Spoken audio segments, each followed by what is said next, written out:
Hello and welcome to Crushing Doubts Q&A every Thursday. I almost said Monday. It caught me off guard. At 6 p.m. Eastern, 3 p.m. Pacific. Guys, it is great to be here with you as always. Getting ready to talk about our mind-body questions. As many of you know who know me, we're talking about the three columns: emotions, doubt, and power. These are the three columns that describe different parts of mind-body experience. And that's really the whole goal, is to try to understand what's happening for you guys in your symptoms, how you can think about it, and how those answers can get you relief. Ultimately, you've got these three columns that have three different symptom functions. And if we can understand them, we disable that function and the symptoms go away. There's many ways for you to get help. This Q&A is one of them. But I do have the pre-recorded seminars if you want to get an overarching picture of what is this system that I have. That's the way to go. You can get that on our website, www.crushingdoubt.org. We also have the membership group. This is a way that you can interact with me directly, and you can do it Mondays, Wednesdays, and Fridays, or any combination of those. If you need a direct interaction with me, I'm available. I'm always available in these groups. So send me an email if you need to, dan@crushingdoubt.org. We can talk about what these groups are. In brief, they are Zoom sessions they're a little like this, but there's a lot more direct feedback. And you learn from the group by hearing what those specific questions are and seeing what the interaction is like in a direct manner, where I'm talking back and forth about how to understand it in relation to the columns. So the seminars and the membership group, those are great ways to get you help. I have lots of other ways too, so don't hesitate to contact me. Okay, we've got a couple people who have joined already. We've got Catherine Toomer on Instagram has joined us. Rita, it is good to see you here. And Patty Girl 75 is here as well. Good to see you. Okay, we've got Jane Smith on YouTube, and I'm going to pull that up. Jane Smith says, "Hi, Dr. Dan. Thanks again for being here and answering our questions. I found your series with Katie particularly moving. YouTube is coming through blurry today. Oh, well, I'm sorry to hear that. Hopefully that's not the case for other people. Please do let me know, guys, if we're coming in blurry for some reason, and I will check it out. There's not a whole lot I can do mid-show, but hopefully that's not going to be an issue. Jane, you could restart your computer if it turns out to be that your computer is the issue. If it's YouTube that's the issue, if it's us that's the issue, we'll find it out. But it is my pleasure to be here with you. And in terms of the series with Katie being particularly moving, I'm glad to hear that. It's one of the reasons I do multiple series of these is that you get different things from each person. And I think a lot of people are getting a lot out of the Katie series. She certainly is a very endearing character, but there's been such great series in the past. I've loved every single one of them. And I think the people on there have gotten a lot out of it, but I also know that people are getting a lot out of it from watching it. There's not many opportunities to get to see a live session. And so I wanted to, I'm not one for mystery. I'm for transparency. And one of the reasons is you're supposed to get the answers to your questions. Well, transparency helps with that. You get a sense of what is supposed to happen here. And that is a place where you can look at the columns. So if people haven't checked out those on YouTube, I have these series. They're 4-session series. Occasionally there's been 5 in some of the series. And in those series, we go through each column. So you can see what is the work of the columns. I'm laying it out right there. So please do check it out. Okay, Patty Martin says her visual is good there. So I'm glad to hear that. So Jane, you may want to restart your computer and hopefully that'll do the trick. Or you could even just reload YouTube. Rody Jangles, good to see you here on Instagram as well. Okay, we can get to some preloaded questions. This actually isn't even a preloaded question, but it is a comment that came from one of the groups that I wanted to make sure to address. I had a group member say to me, "Hey, I was listening to your Q&A, and you said that when people come to see you in groups, they usually get better in around 2 months, 3 months tops." And I wanted to put that in context because this is very important. There are plenty of people who take longer than that, but I wanted to make a way to distinguish that. When I'm saying that people usually get better in 2 to 3 months, what I'm talking about actually is the doubt column in specific. Usually people can get that addressed more quickly, and that's part of what I do, I think quite well for people, is to bring doubt down. So when I was saying people get better in 2 to 3 months or so, generally speaking, I'm talking about doubt. The emotions column also usually can get under control very quickly. So you can really get those symptoms under control in large measure. But those plateaus and trauma-related things that happen in the power column, that takes longer. And so when I got this comment in group, I figured, you know what? I better share that with the Q&A because sometimes I'm answering a question in the moment with the person who's asking it. It was a doubt column related question. And I was saying you can usually get better from that in 2 to 3 months or something. And sometimes it's even faster. But it was out of context and that the person may have heard that. And so I just like to weigh in and make sure that you guys are hearing what the real lay of the land is. Don't give yourself a hard time if it takes a while. The goal is for you to understand it. It doesn't matter how long it takes, but I do want you to keep in mind it does take a long time. Not a long time, but it can take much longer than 2 or 3 months to get all the way where you need to go sometimes. Not always. Sometimes it's fast, even in the power column, but usually not in the power column. When you've got a lot of power column issues, it usually takes some extra time. And here's why. Those symptoms want to be felt. They're not meant to go away. Remember, in the power column, the symptoms are a communication. They're not going to go away super fast. They're there to be heard. And so you want to sit with it. The depth of how hard that is when you're really hitting it, that ironically takes about 2 to 3 months also when you're really in it. But as you're working towards it, it can take longer and there can be time after as well. Please do not give yourself a hard time no matter how long it's taking.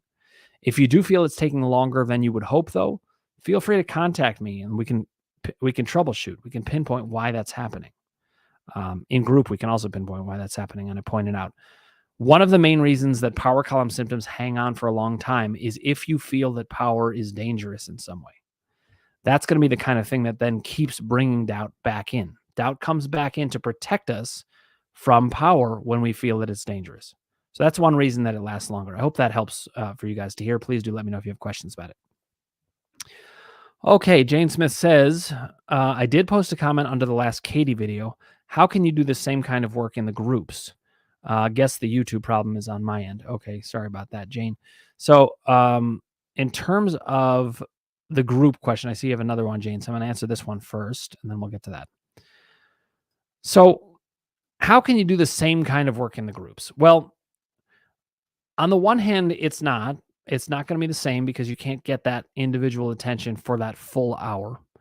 But then again, if you think about it, if you come to 3 groups in a week, you can get a good 10 or even maybe 15 minutes in a group where you are the person commenting. And actually, you can make up that time.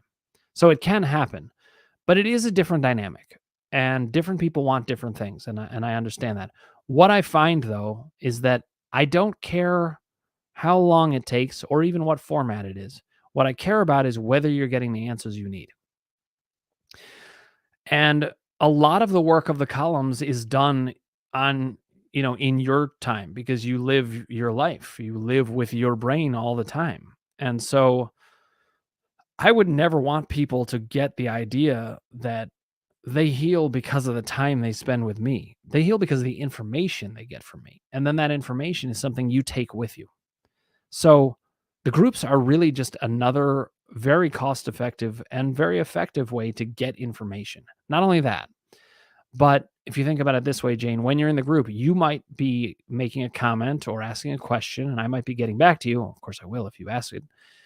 And at the same time, you're spending time watching other people. So if you got a lot out of the Katie video, it's very similar to that. You're getting to watch things like that, but even have some interaction about it. You can make comments in the chat as it's going on. It's like being able to do all of this, but in an interactive way. So hopefully that answers your question about groups.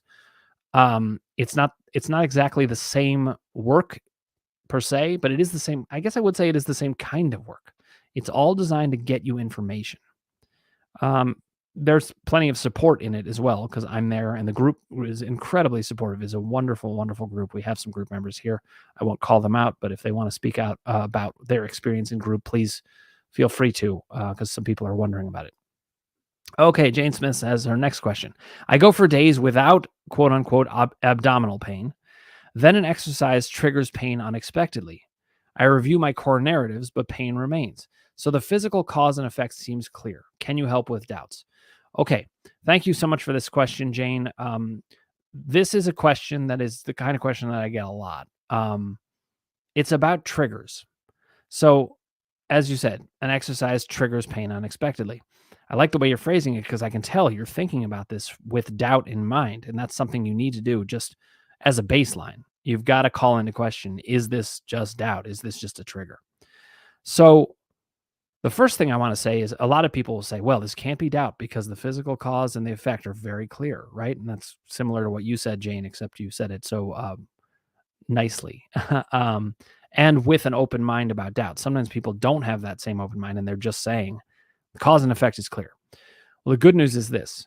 I'm not arguing that the cause and effect isn't clear. I'm never going to argue with you about what we're seeing. Because if we're seeing it directly, why would I do that? It goes against all the facts. And I'm about science and logic. Well, the cause and effect is clear. Yes. Here is the question. What does it mean? So the movement leads to the pain. Does that mean that there is an injury that led to the pain? Or does it mean that what you believed when you made that movement or after you made that movement leads you to the pain? And that's what a trigger is in mind body work. It's a movement of some kind that then triggers a thought experience that then makes the physiology real. And it can do all kinds of things. People can have their legs actually swell up or any part of their body. They can have pain receptors start to fire. They can have all kinds of things. The belief system can be so strong. It's not even that the beliefs are so strong. It's that the mind-body link is so strong that when you have those beliefs, it can really translate directly into the body. So can I help with doubts? Yes, I can for multiple reasons, but I'm going to give it a try.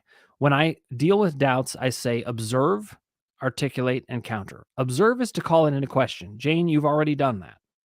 Articulate means put it into words. You've already done that too. So it's time to counter it. I'm going to try a counter, but I want to encourage you guys, when I do a counter of any kind, it doesn't matter what I think. It only matters what you think. So I want you to push back if my counter doesn't get the job done, because it's not satisfactory enough if it doesn't, and we need to keep going at it. Here's an example. This is a piece of illogic that we can expose if we think about doubt. You make certain movements all the time, and suddenly that movement leads to a pain. Well, how does that likely make sense that would be the case? This is a movement you've made thousands of times, probably. You're reaching up to get something. Oh, God. Well, why would that happen? You've reached up thousands and thousands of times. So I would say this. I don't want to buy into any theory that doesn't always make sense. This is something in my kind of crushing doubt speak. I talk about a Kepler theory. Kepler was the astronomer who figured out that the planets move in elliptical orbits. And that was a more accurate viewpoint than the circular orbit one. So his theory was much more correct. And in fact, it was 100% correct. The stars and planets always aligned when we followed that elliptical path that he laid out. And so you want a Kepler theory. You want one that always fits. The idea that you move thousands of times in the same direction and then boom, suddenly it doesn't work. It looks like we lost connection on Instagram for a second there. So we're back. The idea that you move in these ways the same way all the time and then suddenly you have a problem, that doesn't sound like a Kepler theory to me. That sounds more like a Copernican circular orbits theory.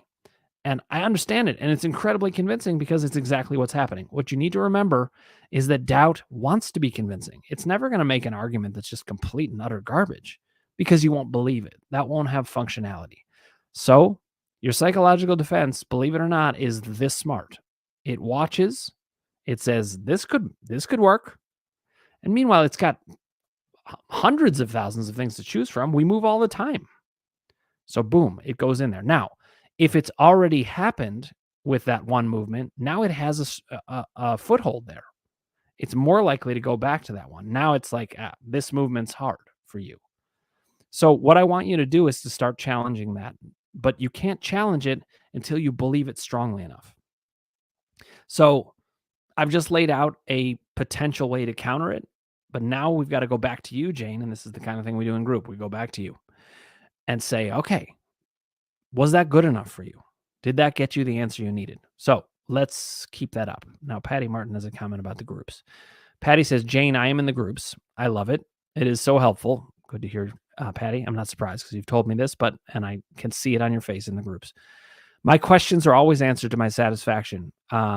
but sometimes I don't even. And I think she's going to say something more. So we're going to get back to you on that. But Patty, thank you for weighing in about the groups. It can be very helpful for people to hear from people who are in them. And by the way, if that's something that people out there want to know about, you don't have to just talk to me about groups. If you'd like to get linked up with a group member, I will check with the group and see who's willing to speak with you about these things. And you can really find out what it's like. The other nice thing about it is it's so cost effective that you really can try it out for a given month and see, is this a good fit?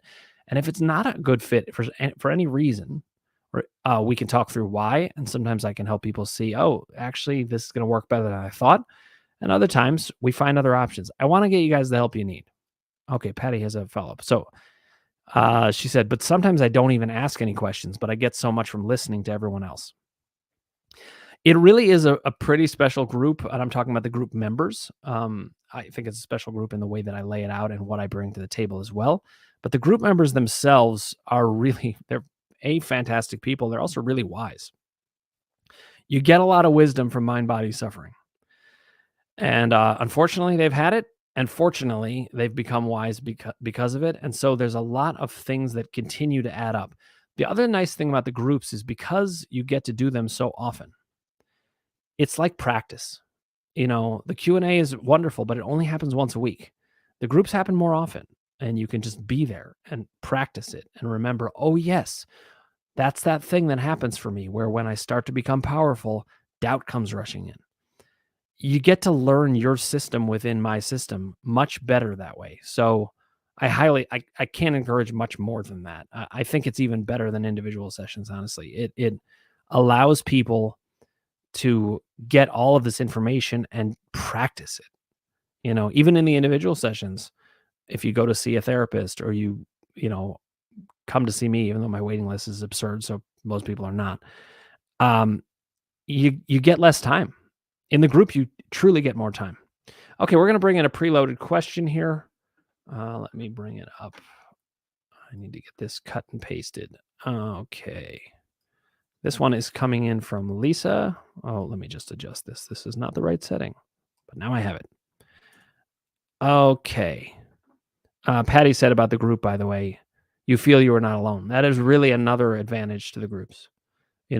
I find mind body suffering is something where you feel you're the only one. You feel there's no way out. You feel that you're locked in. And even when you know about mind body experience, you feel like you're locked into a battle with your own mind. How am I going to get this done? And the group is a way that you can feel supported and connected to other people. Okay, this question is coming in from Lisa. Lisa said, can I pose a question? My pain is much better, returns now and then, but mostly only when I try to work out. Taking it slowly, but I now have this problem with a clicking jaw. Sounds like a click, click when I speak. I do clench my teeth when I sleep, so I suppose the disc could be in a bad shape, but can it be a mind-body thing? I suppose not. Sounds too silly. If you can't find the time to reply, I do understand, she said. Well, let's jump right to the chase of this. It's really interesting how we think that certain mind-body things are possible and others are not. This clicking in your jaw, 100% mind-body. These kinds of things happen all the time. Now, could clicking happen for other reasons? Sure. But usually that would be because you ran into a brick wall with your face and then it starts to click. That could happen. If it's suddenly starting to happen, remember, the mind-body setup can enact anything. Anything that the body can do. If it has that function, the mind can get control of it. And how? Well, we just had a discussion about this that I think Lisa was actually part of. It was on the Facebook group, the Mind Body Connection. And there was a question about peptides. And there was some back and forth that went on. Dave Clark joined us there, who is the president of the PPDA. Great guy, great clinician, has helped so many people. And he was weighing in on, I think, a piece of potential misunderstanding about peptides. So I actually want to clear that up here as well. And this will fit with Lisa's question. I'll go back to it so you guys can see what the beginning of that was. Peptides are these things in our biology where the brain can send messengers to any cell in the body through the bloodstream. And it does it through these amino acid chains called peptides. They're just messengers. They tell whatever the brain tells. So the question, I think, where there was some misunderstanding was this idea. Um, I think Dave Clark wanted to be clear that what's not happening is peptides don't change when something's going on in a mind-body process. They're just the messengers. This is kind of the message that I cobbled together between him and I. But what I have to say about it, I guess I'll just own that, is that peptides don't change, and physiology only changes when either there's a blunt force trauma or some major medical issue, or when the brain tells it to change. So ultimately, all we're doing is changing belief. When we change belief, there is the mechanism in the body to make these changes, and it's the peptides. So it can just send peptides and say, do this, get this cell evacuated of water, and it could do it to a lot of different cells, and suddenly you feel dehydrated, even when you're not. And the cells themselves actually even are dehydrated. So weirdly, you can be dehydrated and hydrated at the same time, whereas meaning you have enough fluid in your system to not be dehydrated, but you don't have enough fluid in certain parts of your system because of what's happening in the body. So this peptide discussion is really, I find, a very important one. To me, it's not about controlling peptides. You won't do that unless you're controlling how you think.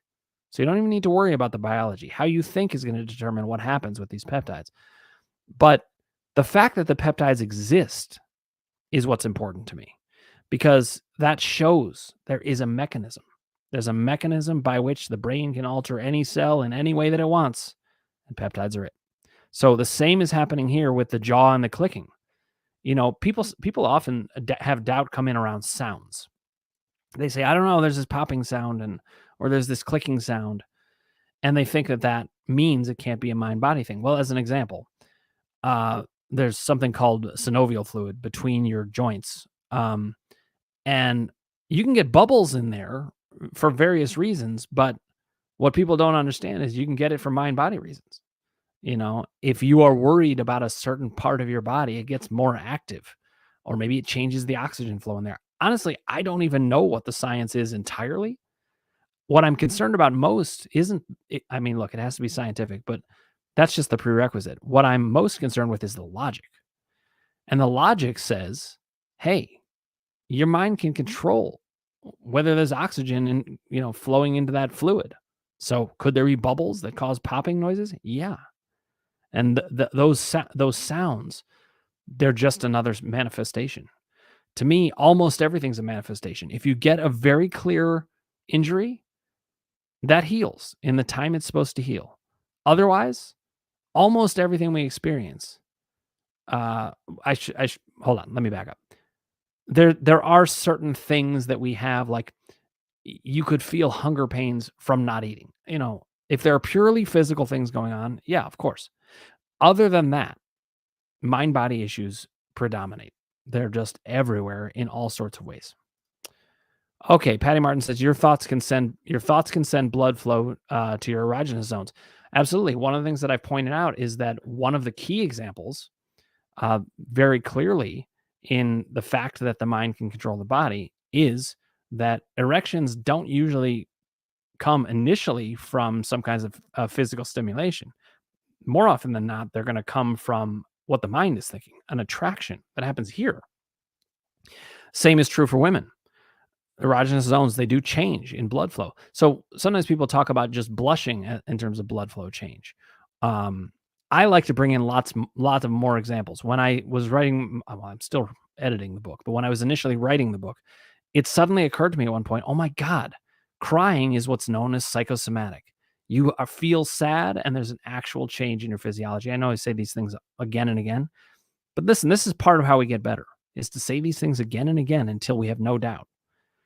I've seen it. If you can cry for these reasons, you can blush for these reasons, you can get an erection or changed erogenous zones for a woman, you can get goosebumps, you can get tension headaches, you can get ulcers.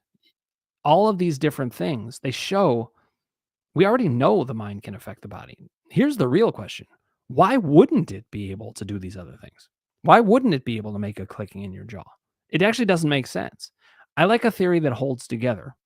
And one of the reasons I like the way that I think about this theory, but also just the mind body theory in general, is that it holds together. It's true across the board.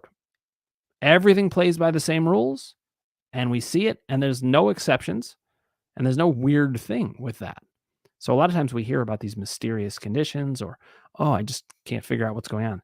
Well, really, they just haven't figured out that this is what's going on. It's not that there isn't an answer, it's that they don't have an answer. Okay, Jane Smith says, it was a qigong exercise that moves the pelvis at an angle that I don't do often. My story. It triggers a spasm, and if I don't stop, then it will get worse and hurt longer. On the other hand, pain fluctuated after. Okay, so Jane, this is all information for you. First of all, pain fluctuating after. What does it mean? Well, typically speaking, if you've got an injury, it is not really going to fluctuate. It's not going to come and go. Coming and going is a mind body kind of process. Spasms, meanwhile, they are always related to fear. Again, shouldn't say that. If you have a catastrophic injury where you're wrenched in some way and you've got spasming, I suppose it's possible that that's not caused by fear entirely, but I still think it probably is because that kind of injury is scary. Until they learn to rule out these things, or at least rule them in or have them be a factor, I can't really trust what anybody's going to say about them. So, what we can most trust is results. If you go ahead and treat this as a mind body condition and it gets better, then it is a mind body condition. You know, right now I have a I actually did injure my foot a little bit, and there's part mind body experience in there, but some of it just needs to heal. I can do whatever mind body work I want to it. It's not going to heal faster than it heals. Um, with the one caveat being that if I'm more relaxed about it, my physiology will probably do better. But the story you're telling yourself, Jane, that's the important one. Your job is to start challenging that story. And I would even do it in self-talk. You could say to yourself, okay, this is really scary. I'm really worried about it, but I'm not certain it is going to hurt if I change my thinking about it. And I want to really try it. So I actually say different things to myself. When I was first getting better from back pain after I read Sarno, and I would lift up my daughter, who was 2 at the time, I would actually say to myself in my head as I lifted her, "You do not have a back problem. You're fine. This is not the issue." And I would just think of it as it's up here. It's how I'm thinking about it. Nothing else matters. I often say what you do doesn't matter. What you think while you're doing it is what matters. And so, Jane, we've got to start working on that. We got to start playing with it. And as we do that, playing with it might not be the right word because it's not a very playful activity. I know this is hard, but I want you experimenting. You're your own science experiment. So I want you to just try it. Try out, okay, maybe Dan's right about this. Maybe if I can just move once this way while thinking differently, this will change. And if that does change, well, then doubt has just been brought down a peg. And then we keep at it. So the kind of thing you might want to think about, Jane, when you're doing it, you could think about one of two things. One, you can use a way out that's basically thinking emotionally. You could think about your emotional life. Who's in it? Don't think about your body. Think as if you don't even have a body. And just be thinking emotionally and see if that changes it. That's one way. Another is to go directly at it and to change it from recognizing, oh, I'm thinking this might hurt, like the TMS movie that Howard Schubiner was the main character in. You could be thinking this might hurt, or you can say to yourself, no, no, no, I'm not going to think that. I'm going to think instead, maybe this won't hurt. Maybe if I'm thinking this way, maybe I'm okay. Maybe I could think about peptides. Maybe I could think about the fact that all these other people have gotten better. Maybe I could think about the fact that the only thing I have to fear is fear itself, as FDR once said. Especially if you're going to try to get rid of spasm or successfully get rid of spasm, you need to think about fear. The fact that this is just fear. If you start thinking differently, you are going to see changes. If you don't see changes, what it usually means is you aren't thinking differently. And again, I would like to talk to you about it. If so, the groups are the place to do that. So come join us. I'm not trying to push it so heavily, but I do want you to know it's there. You got to get your questions answered. And sometimes you need practice and you need suggestions. And so hopefully you're getting enough of it here. But if you aren't, please do let me know. It's dan@crushingdoubt.org. Okay. Jane Smith says, thanks, Patty. My own history with groups doesn't give me confidence, but it's helpful to hear your experience and how it's been so positive for you.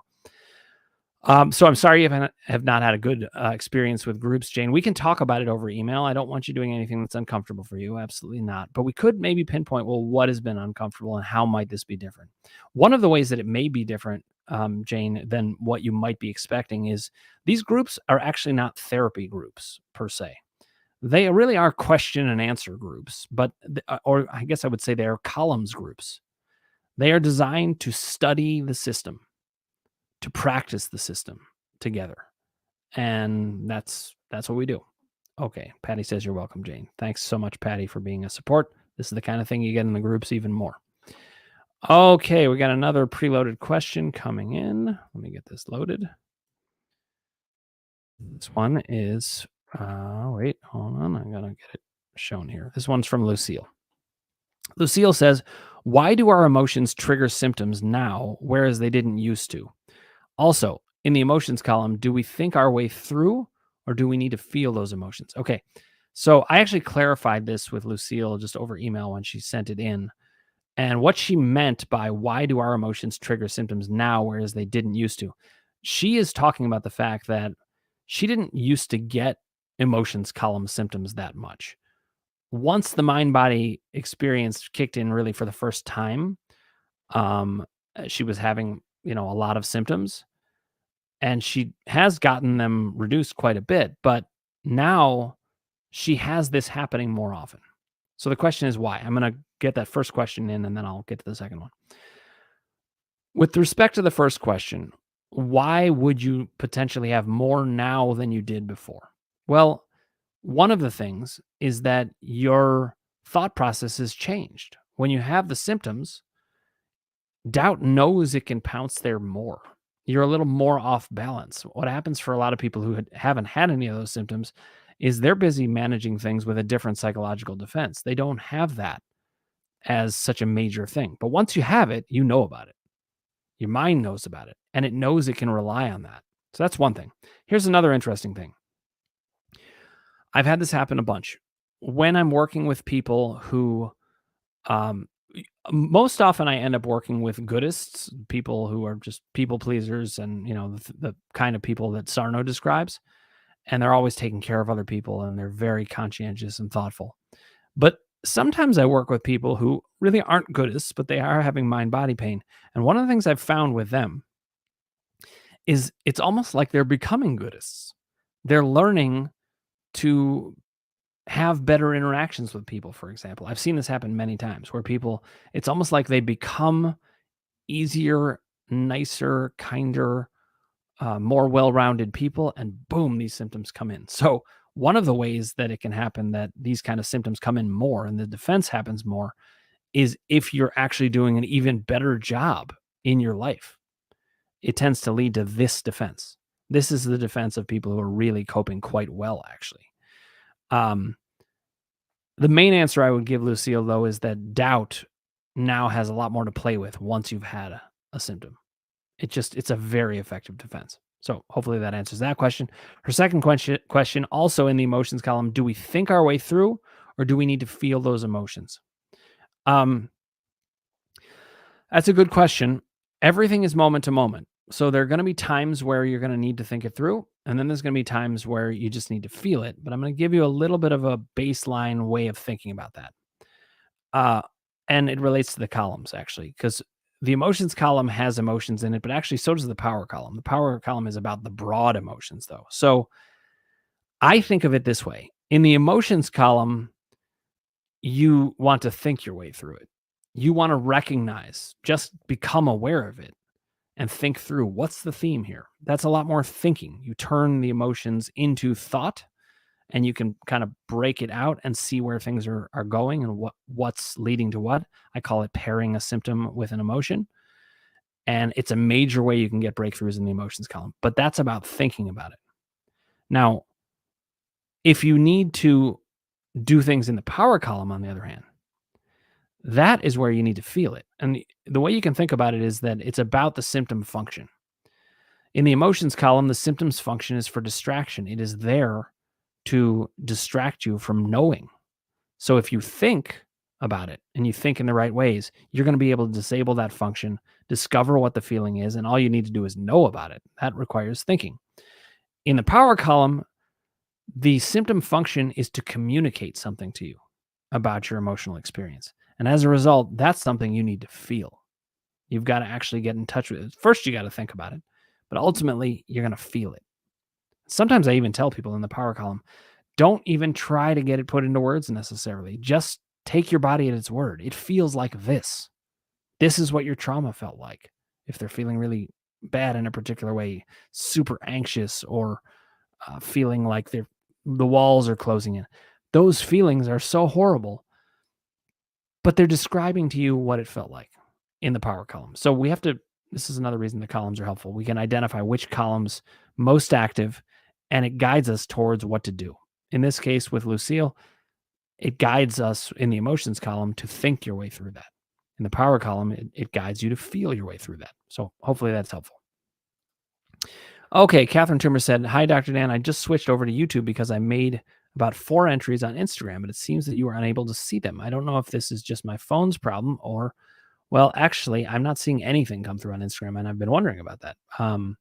So I don't know what's happening that things are not coming through on Instagram. If you're watching on Instagram, I would recommend then let's switch over to YouTube and we can go from there. I don't know why that's happening. I don't want to stop the Instagram feed though. So please do come over to YouTube and just put in a question there. You can also do Facebook if that's better.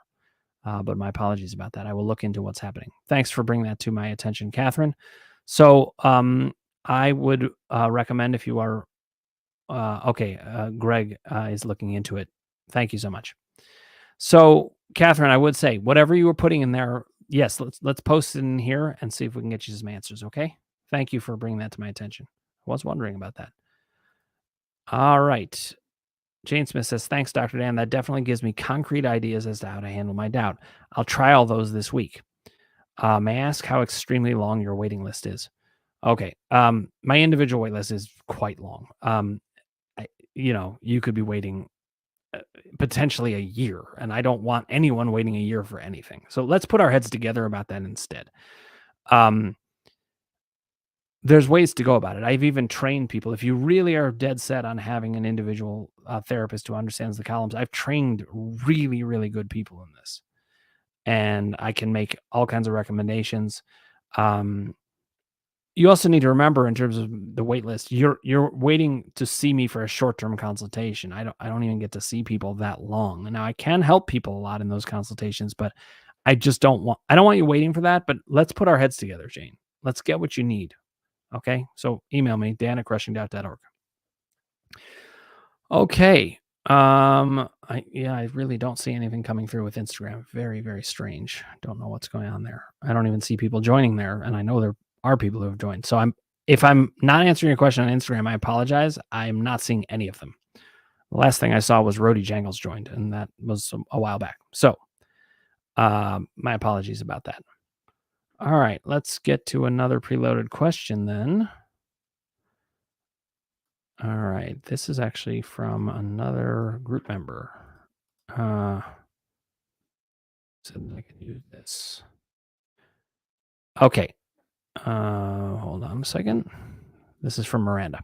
Miranda said, in a prior Q&A on the subject of sleep, you mentioned that you sometimes review the 3 columns right before you go to bed in terms of how your day went and or what you are feeling in the current moment. As a result, you give your brain something to work on overnight while you are sleeping, something to that effect. This sounds intriguing and I would like to try it sometime. Could you say a little more about it and maybe give an example? In what ways might this be the same or different from the process of reviewing the 3 columns to deal with a symptom? Okay, so these things that I do at night, I don't actually necessarily do them, but the part of the reason that I don't specifically do them is because I'm already doing them. It's so automatic. I mean, I think about the columns all the time. And I don't mean that as an obsessional thing. What I mean is it's ingrained in how I think about the world and myself. It's just always there. But that's not going to be true for most people. Even people who have done the system for a while, it doesn't, I do this for a living. I'm always thinking about these things.